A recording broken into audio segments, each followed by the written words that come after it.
వార్తలకు స్వాగతం. వార్తల్లోని ముఖ్యాంశాలు.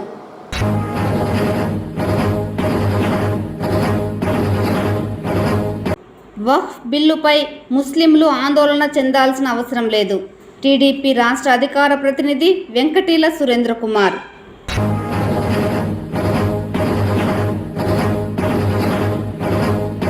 ఉపాధి హామీ పథకం కింద మంజూరైన పనుల పురోగతిపై అధికారులు పూర్తి స్థాయిలో నిమగ్నమై పనిచేయాలి. జిల్లా కలెక్టర్ సుమిత్ కుమార్ ఆదేశం.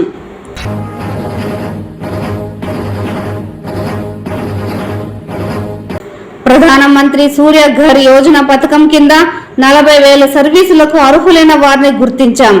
విద్యుత్ శాఖ ఎగ్జిక్యూటివ్ ఇంజనీర్ మునిచంద్ర. వార్తల్లోని వివరాలు. వక్ఫా బిల్లుపై ముస్లింలు ఆందోళన చెందాల్సిన అవసరం లేదని తెలుగుదేశం పార్టీ రాష్ట్ర అధికార ప్రతినిధి సురేంద్ర కుమార్ తెలిపారు. గురువారం ఏర్పాటు చేసిన మీడియా సమావేశంలో ఆయన మాట్లాడుతూ, బుధవారం లోకసభలో వక్ఫ్ బిల్లు ఉమ్మీద్ను ఆమోదించడం జరిగిందన్నారు.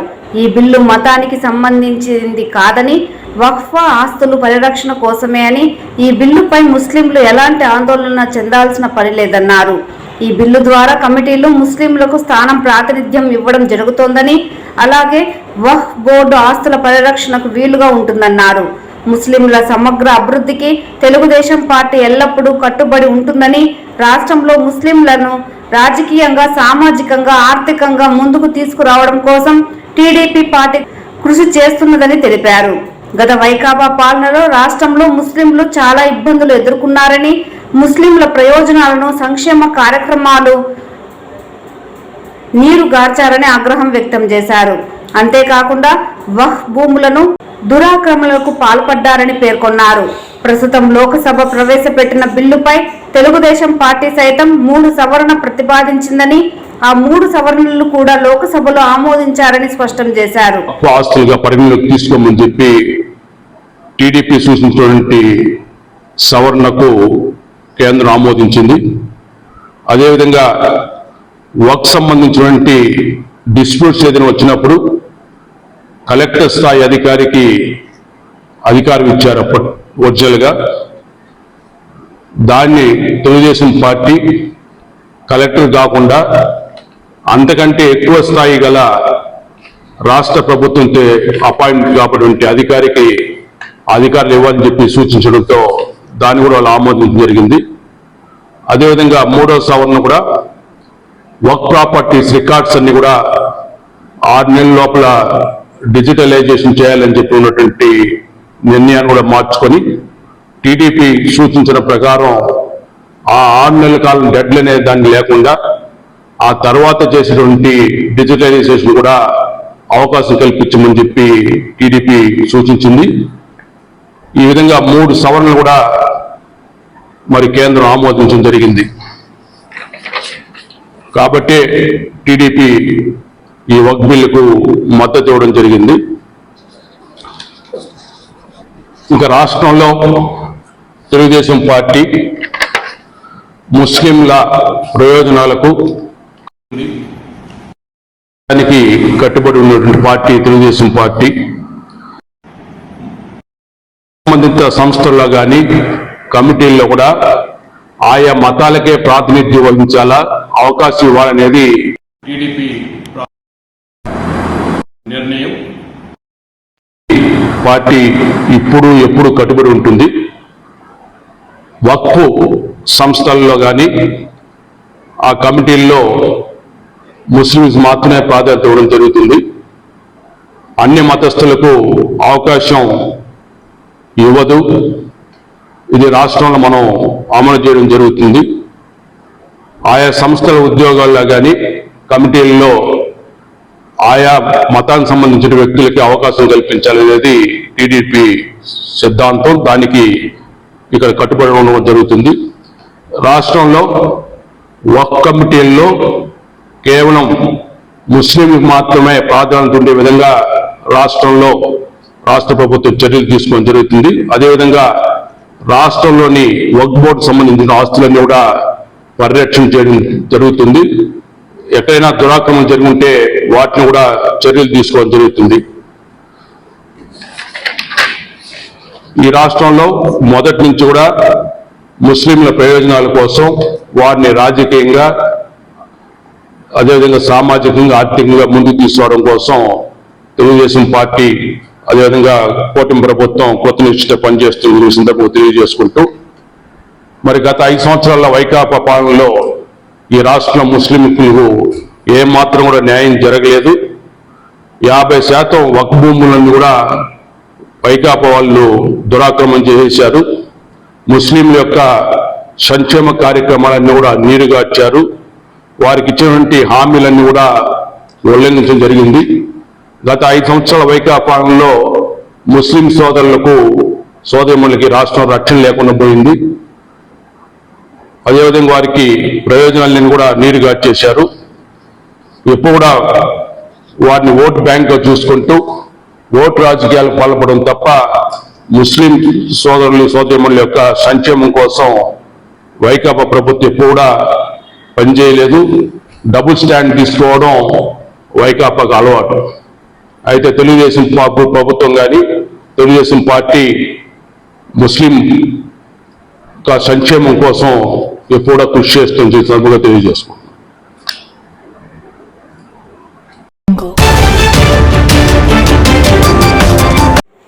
ఉపాధి హామీ పథకం కింద మంజూరైన పనుల పురోగతిలో ఏపీడీలు, ఏపీఓలు పూర్తి స్థాయిలో నిమగ్నమై పనిచేయాలని జిల్లా కలెక్టర్ సుమిత్ కుమార్ పేర్కొన్నారు.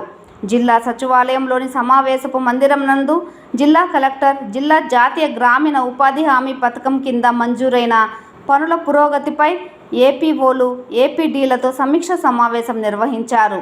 ఈ సందర్భంగా జిల్లా కలెక్టర్ మాట్లాడుతూ జాతీయ గ్రామీణ ఉపాధి హామీ పథకం కింద ఎన్నో అభివృద్ధి పనులు చేపట్టడం జరుగుతోందని తెలిపారు. ప్రధానంగా భూగర్భ జలాల పెంపునకు చేపట్టిన నీటి కుంటల నిర్మాణంపై ఎక్కువ శ్రద్ధ పెట్టాలని తెలిపారు. రైతులకు వీటి నిర్మాణంపై అవగాహన పెంచాలని ఆదేశించారు. ప్రతి మండలంలో నీటి కుంటలు నిర్మాణం చేపట్టాలన్నారు. తద్వారా రైతులకు పూర్తిగా అవగాహన కల్పించేందుకు ఎక్కువ అవకాశాలు కలవన్నారు. నీటి కుంటల నిర్మాణాలను నాణ్యతతో చేపట్టాలని టెక్నికల్ అసిస్టెంట్లు, ఇతర సంబంధిత అధికారులందరూ సమన్వయంతో పనిచేసి రైతులకు ఉపయోగపడేలా నీటి కుంటలను పెద్ద ఎత్తున నిర్మాణాలు జరగాలన్నారు. తద్వారా భూగర్భ జలాల పెంపునకు ఎక్కువ అవకాశాలు కలవని తెలిపారు. ఈ లక్ష్యాన్ని పూర్తి చేసేందుకు గ్రామ సభల నిర్వహణకు సంబంధించిన కార్యాచరణ ప్రణాళికలను సిద్ధం చేసుకోవాలని, నిర్దిష్ట లక్ష్యంతో ముందుకు వెళ్లాలని, అందుకు అందరూ చిత్తశుద్ధితో పనిచేయాలని ఆదేశించారు. ఈ సమావేశంలో డ్వామా పీడి రవికుమార్, ఏపీడీలు, ఏపీఓలు పాల్గొన్నారు.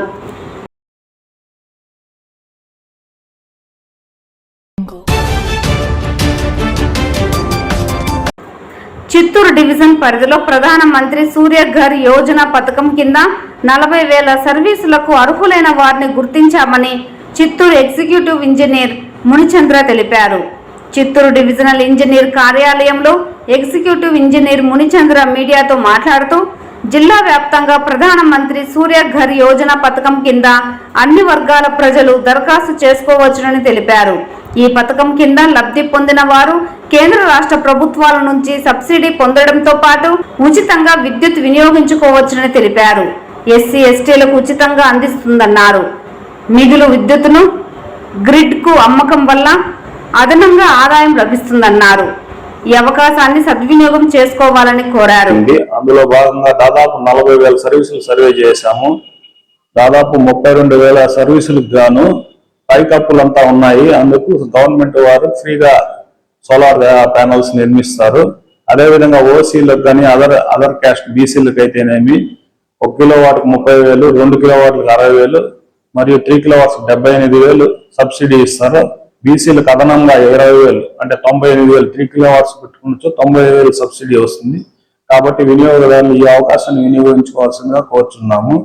అదేవిధంగా ఈ సోలార్ మనము నిర్మించుకున్నచో దాదాపు మంత్లీ 3 కిలోవాట్స్ అయినచో 500 యూనిట్ల వరకు ఉత్పత్తి చేయడం జరుగుతుంది. ఆల్మోస్ట్ వాళ్ళందరికీ నిల్ బిల్ రావడం జరుగుతుంది. కాబట్టి ఈ అవకాశాన్ని సద్వినియోగం చేసుకోవాల్సిందిగా మరీ కోరుచున్నాం. అదేవిధంగా సోలార్ లో జనరేట్ అయిన ఉత్పత్తి ఎవరైతే వినియోగదారుడు ఉంటారో వాళ్ళు వినియోగించుకోగా మిగిలిన విద్యుత్తు గ్రిడ్కు సప్లై చేసినచో దానికి ₹2.5 లెక్కన ప్రతి నెల వాళ్ళ అకౌంట్ లో చెల్లించడం జరుగుతుంది.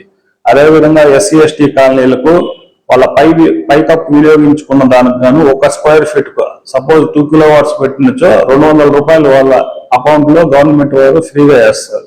కాబట్టి ఈ అవకాశాన్ని ఎస్సీ ఎస్టీ వినియోగదారులు అయితేనేమి అదర్ దాన్ ఎస్సీ ఎస్టీ వినియోగదారులు సద్వినియోగం చేసుకోవాల్సిందిగా.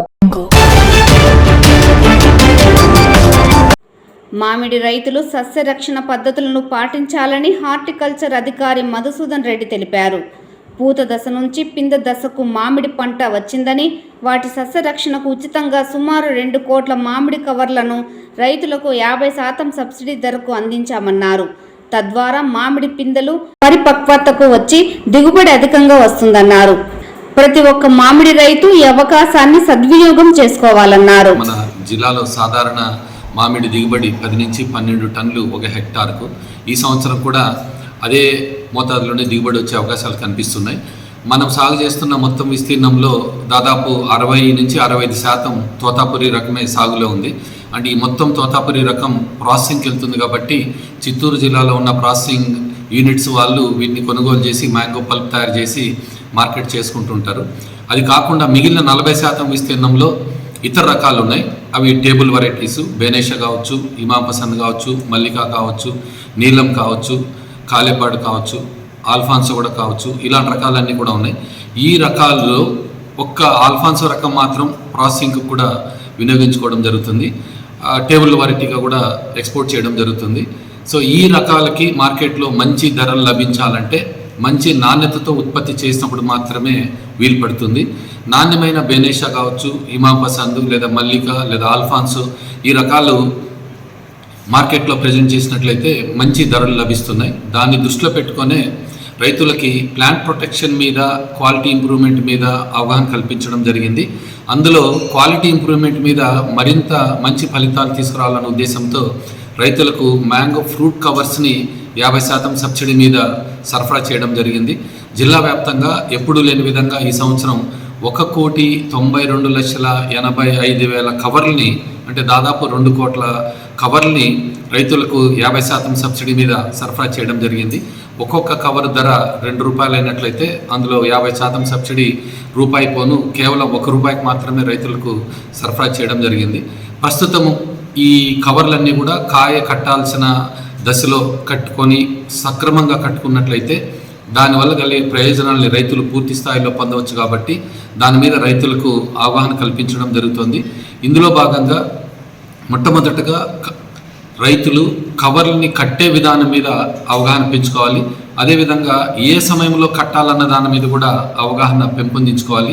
ఈ 2 కార్యక్రమాల్ని దృష్టిలో పెట్టుకొని కవర్ని వినియోగించుకున్నట్లయితే తప్పకుండా మంచి నాణ్యమైన మామిడికాయలు వాళ్ళకి లభిస్తాయి. మార్కెట్లో రెట్టింపు ధర లభిస్తుంది. దీన్ని నిర్దేశించుకొని మామిడికాయలు రకాన్ని బట్టి పెద్ద కోడిగుడ్డు సైజులో వచ్చిన తర్వాత ఈ కవర్లని కట్టాలి. అంతకన్నా చిన్న పిందెలుగా ఉన్నప్పుడు కవర్లు కట్టకూడదు. చిన్న పిందెలకు కవర్లు కట్టేసినట్లయితే లోపల వేడికి పిందెలు రాలిపోతాయి. కాబట్టి కనీసం కాయలు పెద్ద నిమ్మకాయ సైజు నుంచి పెద్ద కోడిగుడ్డు సైజు వచ్చిన దశలో కవర్లు కట్టడం చేయాలి. అదేవిధంగా ఆలస్యంగా కూడా కవర్లు కట్టకూడదు. కాయలు వృద్ధి చెందిపోయిన తర్వాత కేవలం ఇంకా 30 రోజులు 35 రోజులకు కాయలు కోసే దశలో కవర్లు కట్టినందువల్ల కూడా దానివల్ల కలిగే ప్రయోజనం పూర్తి స్థాయిలో ఉండదు. దీన్ని దృష్టిలో పెట్టుకొని రైతుల్లో ఈ కోడిగుడ్డు సైజులో ఉన్నప్పుడు కవర్లు కట్టే దాని మీద అవగాహన కల్పించడం జరుగుతుంది. ఈ విధంగా కట్టినట్లయితే కాయల మీద పశువుల డ్యామేజ్ కానీ, ఎండ వల్ల కలిగే ఎండ బొబ్బ రావడం కానీ, అదేవిధంగా గాలికి పడిపోవడం కానీ కాకుండా వీటి నుంచి రక్షింపబడి దాంతోపాటు చీడలు తెగులు నుంచి కూడా కాయలు రక్షింపబడతాయి. ఫలితంగా కాయల కలరు చాలా మంచిగా వృద్ధి చెందుతుంది, అట్రాక్టివ్గా ఉంటుంది, ఆకర్షణీయంగా కలరు రంగు వృద్ధి చెందుతుంది. కాయ మీద ఎటువంటి గీతలు కానీ, కుళ్ళు తెగుళ్ళు కానీ, పిండి నల్లి లాంటి చీడలు కానీ, లేదా స్కేల్స్ పొలుసు పురుగు లాంటి స్కేల్స్ కానీ ఆశించేదానికి అవకాశం ఉండదు. అంతేకాకుండా కాయల మీద పండిఈగ ఆశించేదానికి అవకాశం ఉండదు. సాధారణంగా చిత్తూరు జిల్లాలో కేవలం పండిఈగ ఆశించినందువల్లనే దాదాపు 20 నుంచి 25% పంట నష్టం వాటిల్లుతుంది. అలా కాకుండా ఈ కవర్లు కట్టినందువల్ల పండిఈగ వల్ల జరిగే నష్టం కూడా పూర్తిగా నివారింపబడుతుంది. సో ఇన్ని మంచి ఉపయోగాలు ఉన్నందువల్ల రైతులు దీని మీద ఆసక్తి చూపుతున్నారు. సో ఉద్యాన శాఖ కూడా చిత్తూరు జిల్లా వ్యాప్తంగా ఎప్పుడూ లేని విధంగా పెద్ద సంఖ్యలో ఫ్రూట్ కవర్స్ని రైతులకు సరఫరా చేయడం జరిగింది. ఈ కవర్లన్నీ తీసుకున్న రైతులందరూ కూడా పూర్తి స్థాయిలో దీన్ని వినియోగించుకునే విధంగా క్షేత్రస్థాయిలో ప్రతి ఆర్ఎస్కే ఇన్ఛార్జ్కి కూడా దీని మీద ట్రైనింగ్ ఇవ్వడం జరిగింది, ఇన్స్ట్రక్షన్స్ కూడా ఇవ్వడం జరిగింది. సో రైతులు ఆ సమీపంలో ఉన్న ఆర్ఎస్కే ఇన్ఛార్జెస్ని సంప్రదించినట్లయితే వాళ్ళ పర్యవేక్షణలోనే ఈ కవర్లు కట్టేదానికి వాళ్ళకి ఇన్స్ట్రక్షన్స్ కూడా ఇవ్వడం జరిగింది. కాబట్టి రైతులందరూ కూడా చిత్తూరు జిల్లా వ్యాప్తంగా ఈ అవకాశాన్ని వినియోగించుకొని మంచి నాణ్యమైన మామిడి దిగుబడులు పొంది ఈ సంవత్సరం మంచి ఆదాయం పొందాలని చెప్పని ఉద్యాన శాఖ ఆశిస్తోంది.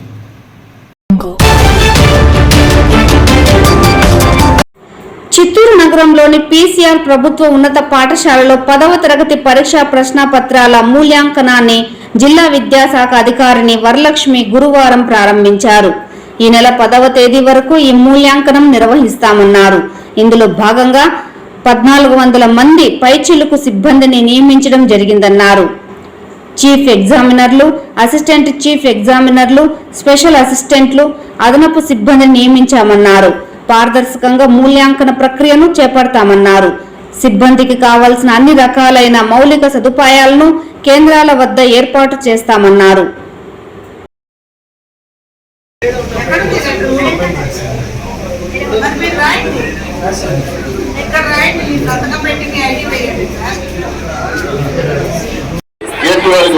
రిపోర్ట్ చేయాలా?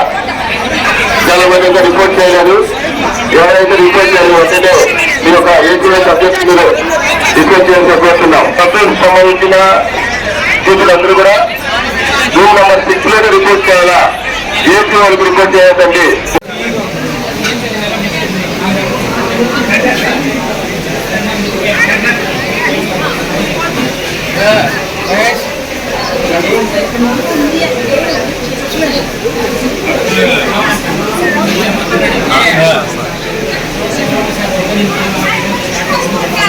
రిపోర్ట్ చేశారు. దయచేసి మీ రూమ్స్ లోనే report. Don't sit start in the next half an hour. దయచేసి ఒక 20 minutes లో అందరూ క్లియర్ అవ్వండి. అర్హులైన నిరుపేదలకు ఇళ్ల స్థలాలు మంజూరు చేయాలని సిపిఐ నేతలు డిమాండ్ చేశారు. గురువారం చిత్తూరు నగరంలోని నిరుపేదలకు ఇండ్ల స్థలాలు మంజూరు చేయాలని కోరుతూ సిపిఐ ఆధ్వర్యంలో చిత్తూరు అర్బన్ తహసీల్దార్ కార్యాలయం ఎదుట సిపిఐ నగర కార్యదర్శి గోపినాథ్ ఆధ్వర్యంలో నిరసన దీక్ష చేపట్టారు. ఈ సందర్భంగా సిపిఐ చిత్తూరు జిల్లా కార్యదర్శి నాగరాజు మాట్లాడుతూ చిత్తూరు నగరంలోని వివిధ వార్డులలో నివాసం ఉంటున్న నిరుపేదలను గుర్తించి సిపిఐ ఆధ్వర్యంలో ఇళ్ల స్థలాలు మంజూరు చేయాలని కోరుతూ సిపిఐ ఆధ్వర్యంలో ఫిబ్రవరి 10వ తారీఖున తహసీల్దార్ కార్యాలయం ముందు ధర్నా చేపట్టి అర్జీలు సమర్పించడం జరిగిందని, అందులో భాగంగానే గురువారం చిత్తూరు అర్బన్ తహసీల్దార్ కార్యాలయం ముందు సిపిఐ ఆధ్వర్యంలో నిరుపేదలు తహసీల్దార్ సమర్పించిన అర్జీలపై ఎంక్వైరీ చేసి అర్హత గల లబ్ధిదారులను గుర్తించి ప్రభుత్వం కుల మతాలకు అతీతంగా, రాజకీయ పార్టీలకు అతీతంగా ఎస్సీ, ఎస్టీ, బీసీ, మైనార్టీలకు ఇళ్ల స్థలాలు మంజూరు చేయాలని డిమాండ్ చేశారు. ఈ ధర్నా కార్యక్రమంలో సిపిఐ నాయకులు మణి, దాసరి చంద్ర, రమాదేవి, విజయ్ కుమార్, బాలాజీరావు, కవిత, లతారెడ్డితో పాటు ఇండ్ల స్థలాల సాధన కమిటీ సభ్యులు ప్రమీల, దీప, లావణ్య, మల్లిక, భారతి, మహిళలు పెద్ద ఎత్తున పాల్గొన్నారు. అర్జీని అంతా కూడా పరిశీలించి ఇళ్ల స్థలాలు ఇవ్వాలని కూడా మనం అడుగుతున్నాం. అదేవిధంగా టిట్కో ఇళ్ళు కూడా ఎవరైతే డిపాజిట్లు కట్టినారో డిపాజిట్ కట్టినటువంటి లబ్ధిదారులందరూ కూడా ఈ యొక్క ఇళ్ల స్థలాలని, గృహాలను కూడా వెంటనే కేటాయించాలని, గతంలో 90 మందికి అనుపల్లి కొత్త లేఅవుట్లో 90 మందికి పట్టాలు మంజూరు చేశారు. పట్టాలు మంజూరు చేశారు తప్ప ఆ రోజు ఎన్నికల్లో కోడ్ వచ్చింది. ఎన్నికల కోడ్ వల్ల సర్వే చేయకుండా నిలిపేశారు. కాబట్టి ఎవరికైతే ఇళ్ల పట్టాలు ఇచ్చారో మేము బైపాస్ లో కొన్ని వేల రూపాయలు ఖర్చు పెట్టి కడగాలు వేసి ఇబ్బంది పడ్డాం. అలాంటి వారికి కూడా పట్టాలు మీరు ఇచ్చారు. ఆ పట్టాలను కూడా వెంటనే ఆ యొక్క సర్వే చేయించి కొలతలు వేసి ఇస్తే తప్పనిసరిగా మేము ప్రభుత్వం ద్వారా ఇస్తున్నటువంటి రుణం ద్వారా మేము ఇల్లు తీసుకొని కాపురాలు కూడా వెళ్తామని కూడా ఈ సందర్భంగా తెలియజేస్తున్నాం. మేము మూడే అడుగుతున్నాం. మేము ఇచ్చిన ఫిబ్రవరిలో ఇచ్చినటువంటి అర్జీల్ని వెంటనే ఎంక్వైరీ చేయాలా. రెండవది 90 పట్టాలని దాన్ని సర్వే చేయించాలా. మూడవది టిట్కో ఇళ్ళకు సంబంధించినటువంటి దానికి ఎవరికైతే ఇచ్చారో లబ్ధిదారులకి వెంటనే ఆ గృహాలను కేటాయించాలని ఈ 3 డిమాండ్ల పైన ఈ రోజు ఇక్కడ నిరసన కార్యక్రమం చేపట్టడం జరిగింది. ఈ నిరసన కార్యక్రమానికి వచ్చేసినటువంటి మన చిత్తూరులో ఉన్నటువంటి వివిధ ప్రాంతాల వార్డు నుంచి వచ్చినటువంటి మీ అందరికీ కూడా పేరు పేరున భారత కమ్యూనిస్ట్ పార్టీ తరఫున మీకు అభినందనలు తెలియజేస్తూ ఈ యొక్క విషయాన్ని తహసీల్దార్ గారికి చెప్పి సార్ కూడా వచ్చి మన యొక్క వినతిని కూడా తీసుకుంటారు. కాబట్టి సార్ని ఇక్కడికి వచ్చిన తర్వాత ఆయన చెప్పిన తర్వాత ఈ నిరసన కార్యక్రమాన్ని ముగించేస్తాం. కొన్ని మీ దగ్గరికి రాకపోయినా ఆన్లైన్లో మీ ఆధార్ నెంబర్ ఇచ్చారు కదా, ఆ ఆధార్ నెంబర్ చెక్ చేస్తే మనకి మీకు ఇల్లు ఉందా లేదా ఉంటే కరెంట్ బిల్తో పాటు మీ మొత్తం డేటా అన్నీ కూడా వస్తుంది అన్నమాట 4 వీలర్లో. కాబట్టి ఆ విధంగా చెక్ చేసి పెట్టుకున్నాము. మీకు ప్రభుత్వం నుంచి ఉత్తర్వులు రాగానే మీరు ఆన్లైన్లో అప్లై చేయాల్సి ఉంటుంది. ఆన్లైన్లో అప్లై చేసిన వెంటనే ఒకటి గుర్తించడం కూడా జరిగింది. 50 కానీ 20 కానీ అలాంటి గుర్తించి పెట్టాము. గవర్నమెంట్ నుంచి ఉత్తర్వులు వచ్చిన వెంటనే వాటిని అన్నింటినీ కూడా లెవెల్ చేసి మీకు ఇంటికి పట్టాలు ఇవ్వడం జరుగుతుంది. అలాగే ఇల్లు కూడా కట్టించడం జరుగుతుంది.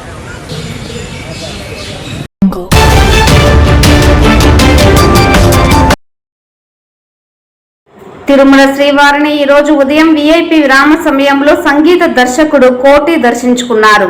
శ్రీవారి దర్శనార్థం తిరుమలకు విచ్చేసిన ఆయనకు ఆలయ అధికారులు స్వాగతం పలికి దర్శన ఏర్పాట్లు చేశారు. అనంతరం రంగనాథ మండపంలో వేద పండితులు వేద ఆశీర్వచనం చేసి స్వామివారి తీర్థ ప్రసాదాలను అందజేశారు. ఓం నమో వెంకటేశాయ. అందరికీ ఉగాది శుభాకాంక్షలు. ఈ నూతన సంవత్సరం మనందరికీ ఆయుర ఆరోగ్యాలతో అష్ట ఐశ్వర్యాలతో సకల సౌభాగ్యాలతో ఆనందంగా ఉండాలని వెంకటేశ్వర స్వామి మనసారా కోరుకున్నాను. మనందరికీ, నా ఒక్కడికి కాదు, నా ఒక్క కుటుంబానికి కాదు, యావత్ భారతదేశానికి, ప్రపంచానికి, మానవాళ్ళందరూ ముఖ్యంగా ఆరోగ్యంగా అందరూ ఉండాలి. అది నా కోరిక. ఆ ధన్వంతరి చల్లగా విష్ణుమూర్తి రూపంలో ఉన్న నారాయణుడు గోవిందుడు, అలాగే ధన్వంతరి రూపంలో ఉన్న నారాయణుడు మనందరికీ చక్కని మంచి ఆరోగ్యాన్ని ఇవ్వాలి. ఈ ఉగాది నుండి అందరికీ సర్వ దోషాలు పోవాలి. ఇది ఇక్కడ ఈ ప్రాంగణం నుండి చెబుతున్నాను. స్వామి చెప్పినట్టుది అందరూ ఆనందంగా సుఖ సంతోషాలతో ఆనందంగా గోవింద గోవింద గోవింద. ఇప్పుడు నేను ఆల్రెడీ మొన్న వాసవి కన్యకా పరమేశ్వరి మీద వాసవి సాక్షాత్కారం అనే ఒక ఆల్బమ్ చేశాను. అంటే చాలా అద్భుతంగా కుదిరిన అన్ని చాలా ఆల్మోస్ట్ వీడియోస్ ఇప్పుడు యూట్యూబ్స్లో ఉందన్నమాట. అవన్నీ మీరు చూసి మమ్మల్ని ఆశీర్వదించాలి. ఎందుకంటే ప్రపంచ స్థాయికి అందాలి. ఎందుకంటే అమ్మవారి పాట అంత గొప్పగా కుదిరింది. అలా అన్నమయ్య కీర్తనలు కూడా చాలా చేశాను స్వామి మీద. ఇప్పుడు నేను చేసే పెద్ద మహాయజ్ఞ కార్యక్రమం ఏంటంటే 4 వేదాలని సంగీత రూపంలో వాటిని ఎలా ప్రజెంట్ చేయాలని నా కోరిక. అది ఆ ప్రాజెక్టు చేయడం కోసమే స్వామి దీవులు తీసుకోవడానికి వచ్చాను. తప్పకుండా ఇది గ్రాండ్ సక్సెస్ అవ్వాలని, ఘన విజయం సాధించాలని. ఇది ఇంతవరకు ఎవరు టచ్ చేయలేని విషయం. అంటే మ్యూజికల్గా దీని సంగీత పరంగా ఎలాగ చేయాలి ఇంతవరకు నేను ఏం అనుకోలేదు. బట్ చెయ్యాలి, అది వస్తుంది. ఆ వేవ్స్ అంతా ఆయన ఇస్తారు. సో మీ అందరూ ఆశీస్సులతోటి ఈ 4 వేదాలని ఒక ప్రపంచ స్థాయికి అంటే సంగీత పరంగా వాటిని ట్రాన్స్లేట్ చేసి వాటితో మ్యూజిక్ పరంగా ఒక కొత్త రకమైన సంగీతాన్ని ఇవ్వాలని నా కోరిక. ఇది నా లాస్ట్ ఇది ఎన్ని సంవత్సరాలతో తెలియదు ఈ యజ్ఞం. తప్పకుండా మీ అందరూ ఆశీస్సులతోటి, ఆ గోవిందుడి ఆశీస్సులతోటి, నారాయణ ఆశీస్సులతోటి చక్కగా జరగాలని మనస్ఫూర్తి కోరుకుంటున్నాను. ఈ వార్తలు ఇంతటితో సమాప్తం. నమస్కారం.